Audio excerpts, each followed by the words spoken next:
Hey everyone, Mario again, coming at you another review, and I'm continuing my review of a handful of the Hamlet films, and today I am doing the 1990 version starring Mel Gibson. Now, I had seen part of this film before, and by part I mean just one or two scenes. And when I was in high school, we saw the opening scene to just show us how some directors might interpret certain scenes, which I thought was interesting at the time. Now, having watched the full film, I think it's a little bit more interesting. And of course, during English 103, we watched, when we got to the To Be or Not to Be soliloquy, we watched the version from this movie. And I have to say, well, after watching it in the full film, it is a little weird how they depicted it, but it makes a little sense, but I'll get to that in due time. Now, I can honestly say, while I enjoy this film, I like the Olivier version a little bit more still, but Gibson's version is good. Like Olivier's version, it abridges the play, but it does it in a totally different manner. I'll get to that in a little bit. As a 6 with the critics on Rotten Tomatoes, and this is the consensus. It may lack some of the depth and complexity of the play, but Mel Gibson and Franco, I'm probably going to butcher this last name, Franco Z, I'll try to pronounce his name later, make a surprisingly successful team. I will agree with that. It's not as depth and definitely not as complex as the play, but when you're having to abridge the source material like that, you're going to lose some of it. It still has some of it there, but I have to say the Olivier version was a little bit more, had a little bit more depth. Now, in addition to Gibson as Hamlet, we got Glenn Close as his mother, Queen Gertrude, Alan Bates as Claudius, Paul Scofield as the ghost of Hamlet's father, Ian Holm as Polonius, Helena Bonham Carter as Ophelia, and I have to say that's actually perfect casting when you know what happens to Ophelia, Stephen Delan as Horatio, Nathaniel Parker as Laertes, Michael Maloney and Sean Murray as Rosencrantz and Guildenstern. Yeah, they're actually in this version. They're only in like a couple scenes, and I'll say one thing is we actually see their ultimate fate. We actually see their heads put on the chopping block. I thought that was interesting. Trevor Peacock as the Gravedigger. And this is actually I thought was a nice little touch. Pete Postlethwaite as the player king. That's right, he plays the player king. Kind of ironic because later in the 90s he would be Father Lawrence in the version of Romeo and Juliet that had Leonardo DiCaprio in it. I had to think of it. We got a couple other actors. I don't know if I should mention them. One thing I have to do mention is that Scofield, Bates, and Holm had all played Hamlet on stage when they made this film, and Delan and Maloney went on to play Hamlet on stage. Kind of a little funny there. Now, it doesn't list what the budget was, but it says the box office gross was $20 million, which I'm just gonna guess from that maybe it flopped. Because watching this film, I'm like, if this was made for less than $20 million in late 80s, early 90s money, maybe it could have, but I think it was made on more than that, but I have a feeling it wasn't. Now, the funny thing about this is under Adaptation and Interpretation on Wikipedia, but I think this is an interesting read. Film scholar Deborah Carmel has suggested that the Shakespeare films this director made are appealing because they are sensual rather than cerebral, an approach by which he aims to make Shakespeare even more popular. To this end, he casts Gibson, then famous for the Mad Max and Lethal Weapon films, in the title role. Cartmel also notes that the text is drastically cut, but with the effect of enhancing the roles of the women. I can see that a little bit, but I will note one thing from the play is still in here, which I'll get to after a bit. Now, J. Lawrence Gunter has suggested that the cinematography borrows heavily from the action film genre that made Gibson famous, noting that its average shot length is less than 6 seconds. And also in casting Gibson, the director is said to have made the star's reputation part of the performance, encouraging the audience to see the Gibson they have come to expect from his other films. Indeed, that actually is kind of connected to the reason the director cast Gibson, is because when he saw Gibson act out Martin Riggs' contemplation of suicide in Lethal Weapon, he's like, yeah, that's the guy I gotta get from Hamlet. You have to say, yeah, I could see after just thinking of that one scene alone that Gibson actually does have the emotional range to play this character. And I have to say, he actually does do a very great job of bringing Hamlet to the screen. He doesn't speak the lines as naturally as someone like Olivier or maybe even a Shakespearean emotional range to play this character. And I have to say, he actually does do a very great job of bringing Hamlet to the screen.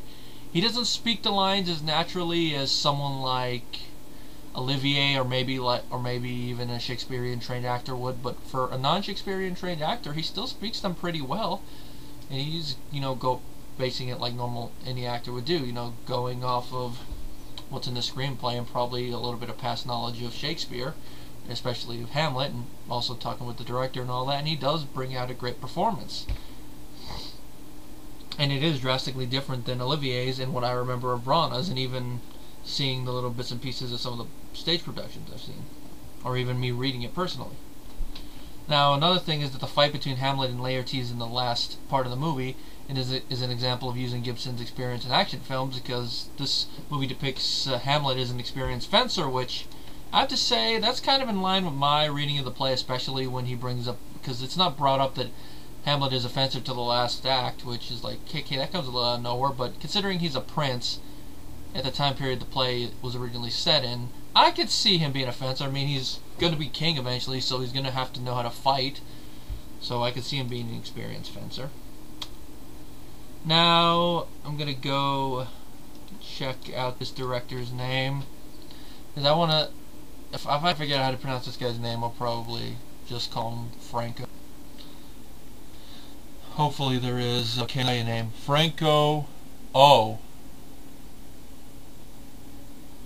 There's two D's there. Dizefirelli.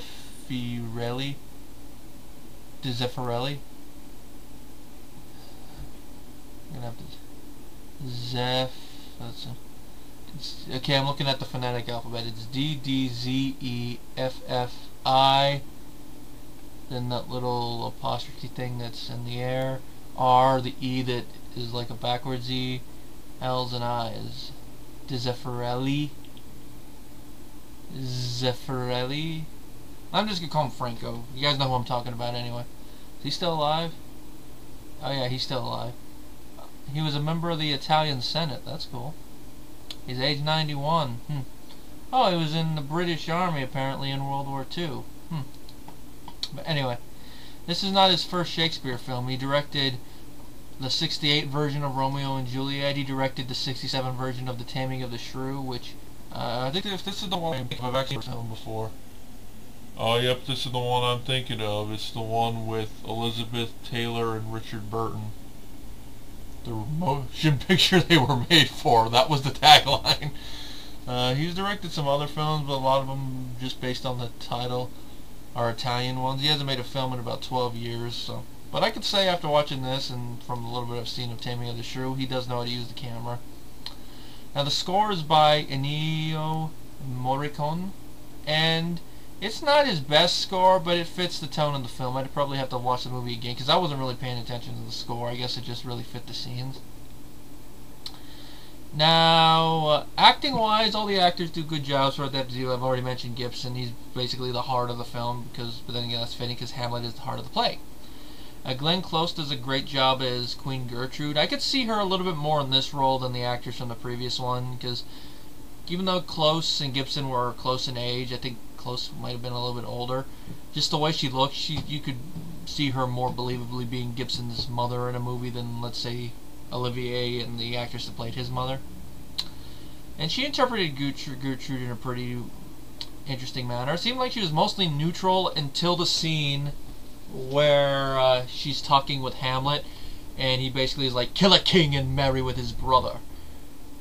Because with how the dialogue is written, the actor and actors can interpret scenes differently. Like the last scene where Gertrude drinks poison, some actresses portray that as Gertrude knowing that the cup's poisoning and drinking it to save Hamlet or to commit suicide and repent her. Many different manners. This film, it looks more like she probably drank it, maybe subtly to protect Hamlet if she knew about it. But it's up for debate a lot. It's not like you could tell a lot in the way they act it, but in the scene where she's talking with Hamlet, it kind of looks like, the way she played it, it's like, what? Kill a king? So it's like, are you trying to tell me what I think you're trying to tell me?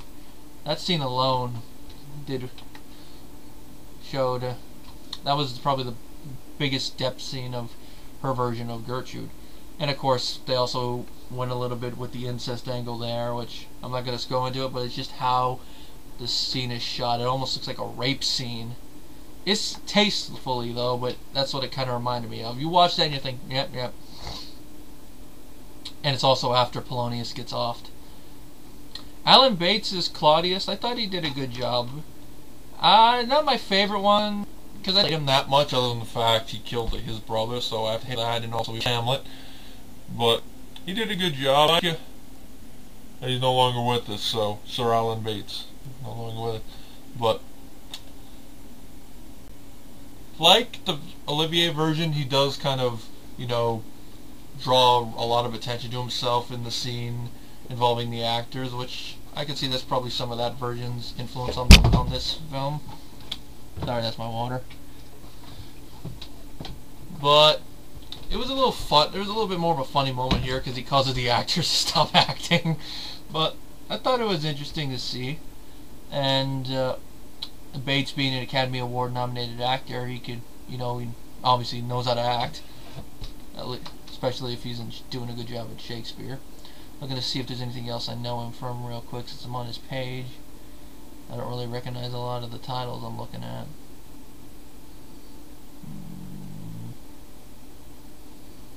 Okay, now I'm in the 90s. Some of All Fears. Still been meaning to watch that. The Mothman Prophecies. The last film we did was a TV film of Spartacus. I am Spartacus! No, I am Spartacus! No. Paul Scofield was the ghost of Hamlet's father, which, considering he played Hamlet once, was kind of fitting.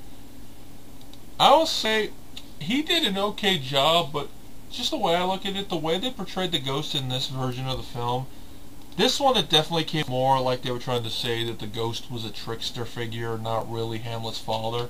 That maybe he knew that Claudius had killed it and he's just trying to tempt Hamlet.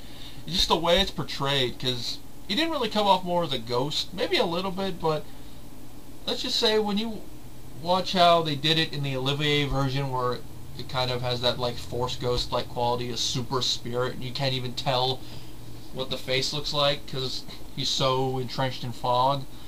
And then the next version where you can see who it is, but he has that supernatural quality about it. I mean, even though it's not a direct adaptation, even in The Lion King, that Mufasa has more of a ghost-like quality. Here, you could tell he looks supernatural-like, but it could easily be a demon in disguise, just taking on the form. It could be Loki in disguise for all we know. It's that right area, it could be him.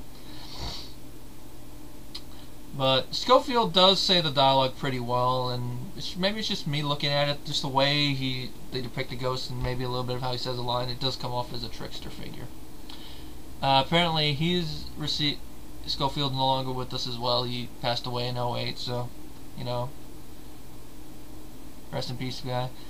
He also is an Academy Award caliber actor, according here, but he won one for his performance as Sir Thomas More in A Man for All Seasons. I don't remember if I've ever heard of that film. Ironically, he was also in another Shakespeare film. He was in King Lear in 1971, which Lear is actually one I really need to look up.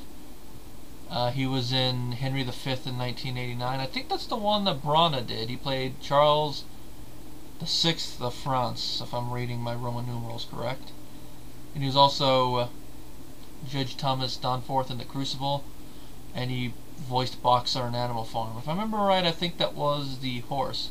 He didn't have a long filmography, but I mean, he won an Academy Award for one of his films, so he did leave a mark on cinema. Ian Holm as Polonius. I'd say this Polonius is a little bit more memorable than the one in the Olivier film, because this one is really kind of a jerk. I mean, the Olivier one, he kind of nailed it home a little bit, but Holm, he really brings that jerk father quality to Polonius, which you kind of could tell. A little bit of overbearing. You really see that in the scene where he's talking with Ophelia about, you know, leaving Hamlet alone. It's just Holm is that good of an actor. He's that good of an actor. You really feel it from him. I mean, he goes from playing Ash in Alien to this. You just watch that. You Just those two roles alone, that role and this role alone, you can see how good of an actor he is. And of course, other films he's been in, you know, the Lord of the Rings films and The Hobbit, the brief parties in there, the Frankenstein film Brana did, among others. He's just, I'd have to say he's probably on he'd probably be on my list of one of my favorite actors. Though I can't really think of a film off the top of my head where he's the lead, and he's usually one of the side guys or he's in an ensemble. Helena Bonham Carter as Ophelia. She does good for what she has to do. She really comes into her own in this role when Ophelia's gone insane, because it just seems that Carter, when she, at least from what I've seen of her work, when she's playing characters that are slightly insane, you can really tell she's having fun with the role. And with Ophelia, there's no different. When it's just calm, normal Ophelia, she's okay with it, but when Ophelia is calm and normal, the character is just basically there, you know, someone that they think is causing Hamlet's troubles, that a little bit of drama, but the character is just there. But considering the time period the play is set in, you can understand it. I mean, Gertrude has a little bit of leeway. She's just there a little bit as well, but she can actually get away with expressing herself a little bit more because she's the queen. I mean, the only person that can really, you know, tell her, hey, enough of that, is the king. And he's not going to in certain circumstances, like out in the court, as long as she's not contradicting him. Now, I have to say a funny thing about this is that she's Ophelia to Gibson's Hamlet, and yet 6 years later, the person she was dating at the time that this movie was made, Kenneth Branagh, made his own version of Hamlet. Would have been interesting to see her do Ophelia with the full text. That would have been very interesting. Stephen Deland as Horatio. He's okay in the role. Nathaniel Parker as Laertes. He's also pretty good for what he has to do. And he does a sword fight with Gibson very well there in the end. Michael Maloney and Sean Murray as Rosencrantz and Guildenstern. They're there because the characters are just there. I mean, part of the joke of when you can adapt it on stage is the characters are so similar that you can make it seem even the characters in the play are mistaking them. They're just there. It's interesting to see them there, especially since their roles are so minimal a little bit. But they're for what they are. Trevor Peacock is a gravedigger. He's just there as well. Pete Postlethwaite is the player king. A lot of his dialogue for the play is cut, but with what dialogue he has, he really doesn't. And of course, Postlethwaite was an Academy Award nominated actor, so like the other two guys I mentioned already, he actually knew acting. And if you watch any of his films, I mean, even Alien 3, which I know a lot of people hate it, his character is small in there, but he does a good job for what he has to do. And of course, he's involved in one of my favorite little moments in the film. You know, looking through the window, the alien coming down behind him. Ah! John McEnery as Osric. He does okay. Not as good as Peter Cushing, and definitely not as good as Robin Williams in the next one. Gibson, I've already touched on him a little bit, but let's just say how he does the insane stuff is very interesting. He makes it seem that his character actually is genuinely becoming insane as the play goes on. Even in the scenes where when you just read the dialogue in the play, it seems that Hamlet's supposed to be acting normal, or at least relatively normal. So I have to say, at least in this movie, he probably did legitimately lose his mind a little bit by the end of the play. Now, a lot of the scenes are abridged. I mean, like, with the Olivier version, which its running time was, I think, about 20 minutes longer than this one, you got the whole first act in there, and then the rest of the scenes are abridged. The abridgment was done differently, but it's done also in a different manner. Like, for example, dialogue is moved around at times, like the line that Claudius says to Hamlet in the second scene, you know, you are the most immediate to our throne, which is supposed to be to the whole court, is now said at the beginning when they're actually portraying old Hamlet's funeral, which is an interesting way to do it. And it's also interesting to see that because if you pay attention, Gertrude is in her queen get-up in mourning with a veil. Claudius is already in the royal attire of the king. So it makes me wonder, they're burying Hamlet now. Did Claudius already marry her? Just think about that. He's not even in the ground and she already has taken another husband. Hamlet really would have a right to be mad at his mother then, if you think about it. And also at his uncle, especially considering the play he's supposed to be 30. And if you know anything about European history, that definitely would be of age. He should be getting the crown, not Claudius, the usurper. But it's interesting that he says that at the funeral. Think of me as a father.